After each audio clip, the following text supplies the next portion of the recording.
Evening viewers, welcome to the Taillight Show. Haven't been around much, I know, lately. It's been a bit of a crazy time. My old man's been really crook. So it's meant, for those that know, it meant a couple of weeks in hospital, and it was pretty bad going there for a while. It was we thought we were going to lose him there for a bit, and but he's back on the mend now. But it's going to be a long road. So yeah, well, just maybe stick in there, mate. Just, you're upright and breathing, and every day above the ground's a good day, I suppose, isn't it? So, but yeah, folks, it's going to be a long road with him. But we'll be right. We're at 6 months, 12 months, 2 years, whatever. It doesn't really matter. So, yeah, it's been a bit hectic. So it hasn't really been much car stuff or just general shenanigans. So, but shout out to my mum. I love you, mum. Thank you for looking after him. And I know it's been a tough few weeks, and but we'll be right. We'll get there, and takes a hell of a lot to keep the wild bunch down, doesn't it? Eh? So, but we'll be right. We'll get there. So, but anyway, folks, this bloody thing, as you can see, it's up on stands at the moment. I think the last video I did was talking about Kim's birthday, and this thing was in the background. I can't remember why. I can't remember what I've been using it for. Can't remember. Wouldn't have a clue. But then on the Monday, I think it was, after her birthday, I had an RDO and went to get her another birthday present. I bought her this old antique cabinet thing she really liked and needed some other things to go with it, and come across some stuff. A really, really lovely couple down in Somerville. The bloke was a hot rodder, and of course we're talking cars more than anything else. And then I thought, I'll take this thing for a drive and go and see what he's got in his shed and whatever, and get this thing down to Somerville, and it decides to jam itself in top gear, which was just brilliant, just wonderful for what I needed on about a 30-odd degree day. And other than that, it ran beautiful. So, shout out to Nick. Thanks, mate. Gave me a hand for about an hour trying to get it out of gear, but it was proved to be a fruitless exercise.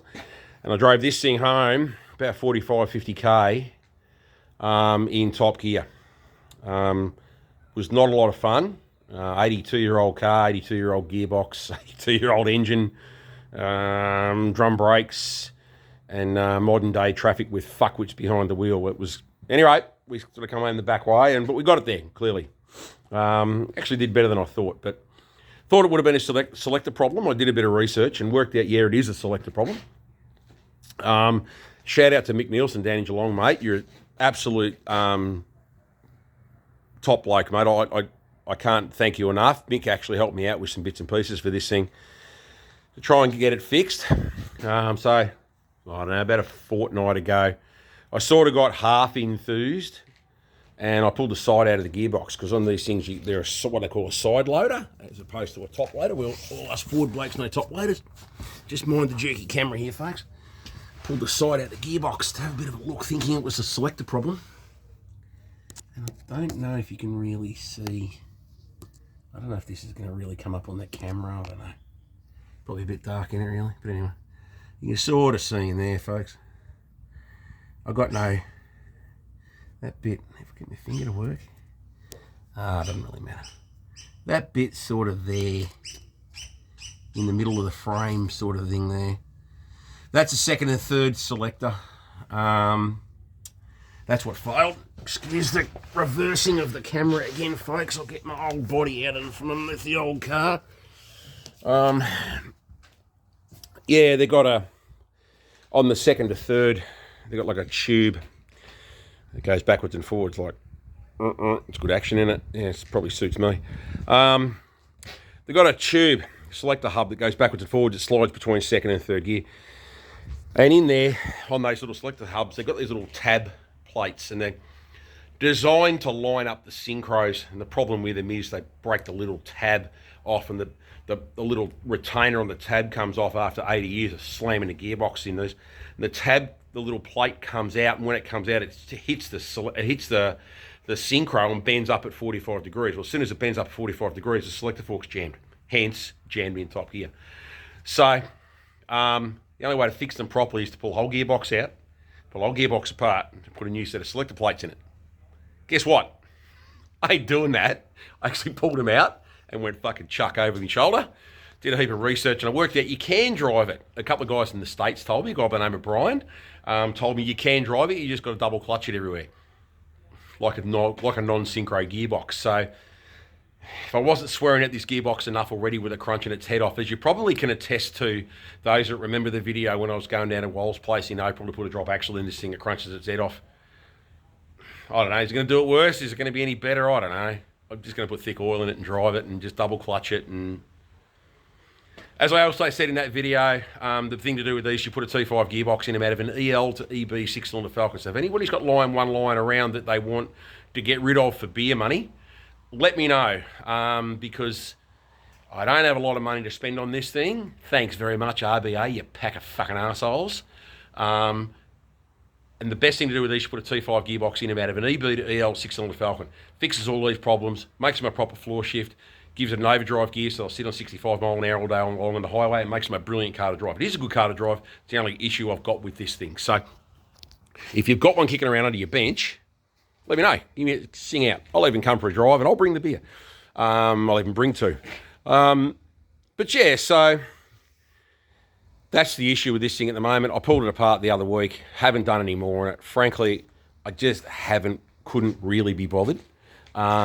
What with his hospital visits and looking after mum and all those things. It's been a bit crazy. Like I said, work's been crazy. Young bloke graduated high school as well, so that's been a bit mental with all that stuff and his exams and Christ knows what. So it's been a bit of a crazy time. I think the older I'm getting, the friggin' less and less time I'm getting. So, but I have done a few little bits and pieces, and I have got more to do. One thing that I don't know whether eagle eye people might notice is it's now got grey wheels in it. So they are the same wheels.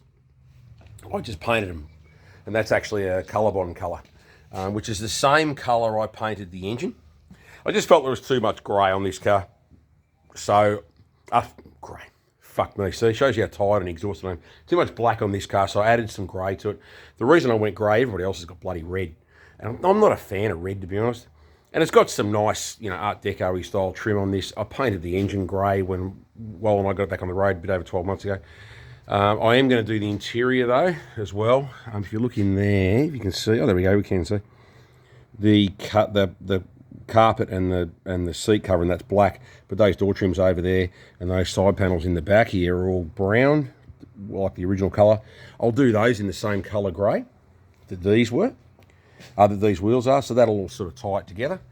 But I want to do a few other bits and pieces to it while it's up in the air here. So, it's getting warmer here in Melbourne, as we all know. There's the line of the sun, when the sun goes in that direction from, where's my hand, that way to that way. So Kim's car's relegated outside for a little while this thing sort of sits in here across the carport, or my AKA redneck spray booth, as we all remember. And yeah, I just decided to do something a bit different. So, but beauty of spray paint is if you don't like it, you rub it off and paint it again. So you can do it in a different colour. So anyway, I will get back to this thing soon enough. Frankly, when I can be bothered. Honestly, probably going to have to be next week. I probably really should bring Kim's car back inside. Because I'm a bit carred out at the moment. I'm a bit tired, a bit exhausted, to be honest. It's been a really, really long, probably month, I suppose. And I need to get this thing back on the road so Kim and I can just simply use it. So, anyway, as always, stay dull, folks. But look after your folks too. My folks are, as I said, we've had a bit of a rough trot lately with Dad, and it's been a really long few weeks. And so, if you're watching this, like me, you're pushing 50, and your folks are like mine, and they're in their 70s.